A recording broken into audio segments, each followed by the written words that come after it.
Hello everyone, welcome to Analog IAS.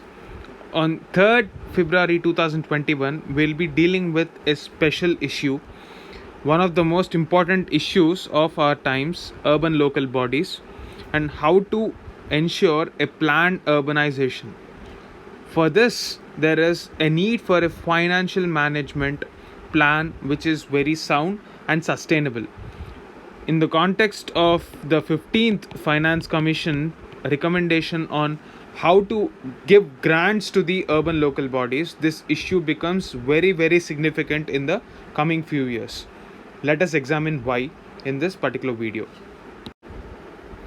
This article titled Granted 8,000 crores, Government Looks at 8 New Cities. So this is about the Finance Commission recommendation of giving a grant for certain cities based on the performance of those particular urban local bodies.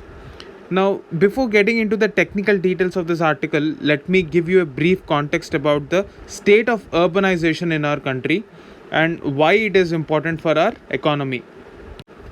According to various reports by Niti Aayog and Ministry of Urban Affairs, urbanization is going to be the trend going forward. That means by 2050, it is estimated that nearly 40 to 50% of the entire country's population it will reside in cities. Now, whenever we talk about cities, right from our colonial times, we are talking about growth of cities which are completely unplanned and it is always overcrowded. So, retrofitting of these existing cities is next to impossible.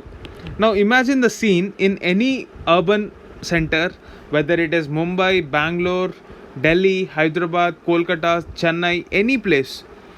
We have a old city, we have a new city where new constructions come up. We see skyscrapers in certain sections of the city. This is because it is simply not possible to retrofit this old city. What do you mean by retrofitting? Today we are talking about urban spaces where there is a possibility of cleaner air or greener pastures or urban centers where smart cities are a very much reality. So in this older part of the city, it is simply not possible. Therefore, migration happens to this newer aspects of city, and right beside this so-called smart cities, we see the growth of slums. Recently, when the ex-president of the United States, Donald Trump, has visited our country, we have seen a scenario where certain slums have been walled off completely as the president of the United States is passing through that lanes. So this is the stature, this is the scenario of our urban centers. And it is not the fault of any one particular government. It has always been the case right from our colonial times. Our cities were always unplanned. Even in colonial towns, there were black cities and white cities, or black towns and white towns. Even though they were not exactly called black towns in our country, in India, we still have civil lines. Civil lines are those places where the English stayed. Now, in order to develop newer cities, like say for example, Naya Raipur is one such new city which is coming up. This Naya Raipur is completely built from scratch. It is an extension of a hitherto a small town or a village, and it has been given the right kind of infrastructural push it requires. Now, the reason why I'm explaining this is because it gives a context to this new Finance Commission recommendation. Normally, when we are talking about urban local bodies, where do these urban local bodies get the money to build this new cities? This is the question. Now, let us go back to the basics. What urban local bodies are supposed to do, how do they get their money? Now, when we are talking about urban local bodies, basically we are talking about municipalities. So municipalities have their own revenue sources, and most of them are either from taxes, from fees or fines, and the next one is earning from municipal enterprises like land, tanks, markets, etc. Now, with the advent of GST, a lot of taxes have been subsumed under GST, and states are supposed to give the grants to this urban local bodies as per the Finance Commission. Mind you, this is the State Finance Commission that I'm talking about. State Finance Commission's recommendations and a formula. But a lot of states don't have this mechanism in place, and it is very ad hoc.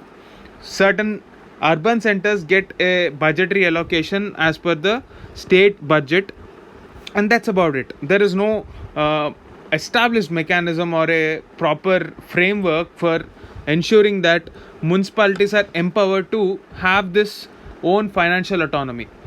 This is the problem that is laid down in the second ARC committee as well. We are talking about the problem of funds, functions, and functionaries.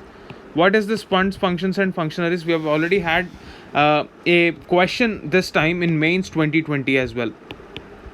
When we are talking about the problem of funds, functions, and functionaries, we are basically talking about lack of access to money, lack of access to power or legislative autonomy to collect this money, and the lack of capacities of the people working in this urban local bodies.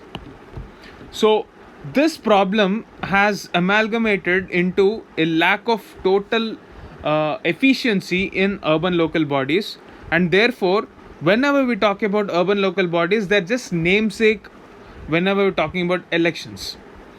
So let us take the recent example of urban local body, or let's say GHMC election, the Hyderabad Municipal Corporation election, where the agenda has completely not been on what is relevant for local matters. So this is because most of the states don't see local bodies as capable enough to make a significant transformation in the urban landscape. Now, for this to change, the starting point is money, because we need money to ensure capacity building for our local functionaries, and for that, when they have money, there will be certain confidence to devolve that power. Even if power is given, there is a lot of underutilization in a lot of municipalities across the country. Also, there is a probability of corruption. So Brihan Mumbai Corporation, or BMC as it is called, is one of the largest corporations in Asia. Yet it is one of the richest corporation in India. Yet there is a lot of complacency in making Mumbai a better place. The potential is not yet reached because of the inefficiencies in Brihan Mumbai Corporation, as alleged by a lot of urban planners.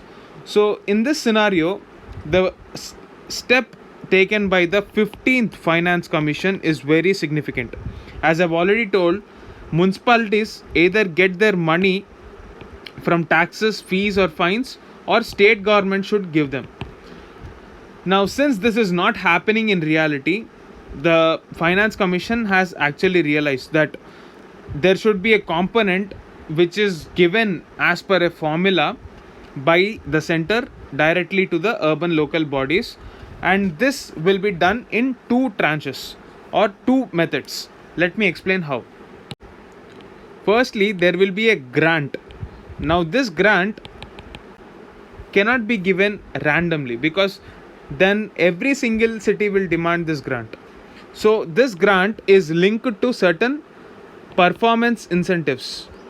Now, what are these performance incentives as laid down by the report of the 15th Finance Commission? Let us have a look at them one by one. So urban local bodies now have certain conditions. The first one is the state government in which that particular city is should set up a state finance commission, and there should be implementation of this state finance commission recommendations by March 2024. Only then this grant money can be sought by that particular city. Second one is all the expenditure and revenue sources should be properly audited and placed in public domain. This will ensure accountability and transparency. So this is a very good move. The next thing is urban local bodies should have a proper idea of what amount of taxation they will be getting, right? So fixing the property tax, because they don't have the idea of their tax base. So this is the first thing that they should do. They should gather the data as to how they will collect the taxes, from whom they will collect, how much they will collect, and what should be the minimum property tax. So this is very arbitrary in a lot of municipalities, and only when we have a proper idea of the tax base, the devolution can happen. So this is the next criteria. The next one is, if ever the state's GSDP is growing, it should also reflect the collection of property taxes. Now, we have talked about the problem of funds, functions, and functionaries. If the local officers are not competent enough, or they are not working hard enough for improving the tax collection, why should a grant be given to such a place? Because it will be complete waste of resources if the functionaries involved in the local bodies are not working hard enough to improve collection of taxes, right? So this GSDP increase in the state should reflect a proportionate increase in collection of taxes by local bodies. So this is another aspect for increasing the performance grant.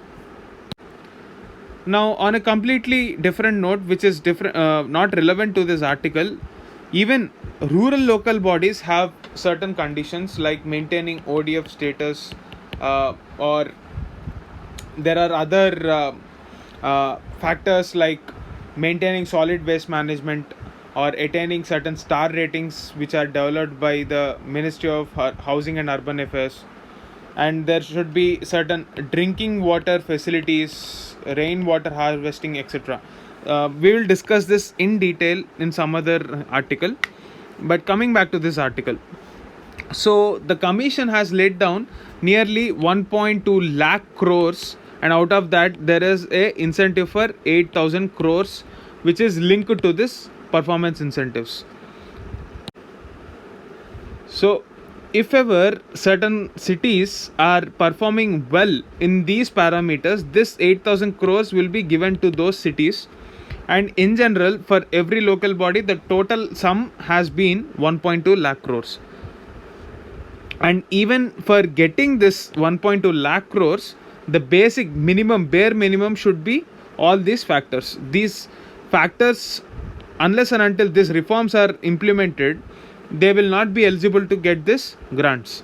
And if they perform well, they will get another 8,000 crores in total. So that is the funda here. So the present 8,000 crores, which can be utilized properly, the ministry looks at 8 different cities which have this potential to use this 8,000 crores. Now the Finance Commission has come up with another aspect called shared municipal services, for which it allocated 450 crores for various municipalities. Now when we are talking about the funds, functions and functionaries problem, functionaries as in capacity building, in order to gather data, there are certain municipalities which are lagging behind when compared to others. That is simply because they don't have enough money for even working on building the capacities of workers at very basic level. So for that, the Finance Commission has recommended 450 crores allocation. So with this amount, what this particular local bodies will do is they will build the capacities for bare minimum needs like database management of those urban local bodies where even proper data is not available. Now in India, we know that despite all this allocations, it is still not possible to meet the monetary needs.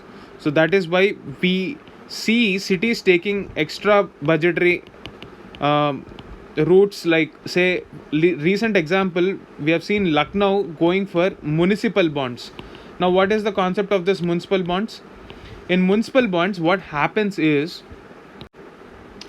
the state governments, especially on behalf of the urban local bodies, print certain bond papers, and on this bond there will be a certain amount of percentage of interest promised, say 7% interest till a period of 2045. starting from a particular date. So this bond paper will be sold in a stock market, and the money will be used for building a infrastructural requirement of a city, say in this case Lucknow. Now how will Lucknow pay back this amount and also this interest?